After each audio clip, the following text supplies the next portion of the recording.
বন্ধুরা, শনিবার দিন আমি আর হাজবেন্ড মিলে চলে গেছিলাম বাজার করতে গিয়ে দেখলাম চারিদিকে শুধু ইলিশ মাছ আর ইলিশ মাছ। মনে হচ্ছিল ইলিশ মাছের হাট বসেছে। সেটা তো হবেই, কারণ এখন যে বর্ষাকাল, আর বর্ষাকালে তো ইলিশ মাছটা ভালো পাওয়া যায় আর খেতেও টেস্ট হয়। আমি মাছ খেতে খুব ভালোবাসি, তার মধ্যে ইলিশ মাছ আমার সবচেয়ে প্রিয় মাছ। তোমরা কারা কারা ইলিশ মাছ খেতে ভালোবাসো বন্ধুরা, অবশ্যই জানিও। এই যে সামনে যে মাছগুলো দেখছো, এই সাইজের মাছের দাম ছিল সেদিনকে 1,000 টাকা করে, তারপরে ছিল 1,500, 2,000, 2,200, 2,500। হাজবেন্ড বললো চলো আজকে ইলিশ মাছ নেওয়া যাক।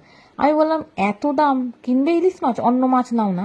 বললো না, কিছুদিন পরে শ্রাবণ মাস পড়বে, তুমি তো খেতে পারবে না, তোমার নিরামিষ চলবে, আর তুমি তো ইলিশ মাছ খেতে ভালোবাসো, চলো আজকে ইলিশ মাছই নিই। তো আমরা 3টে ইলিশ মাছ বেছে নিলাম।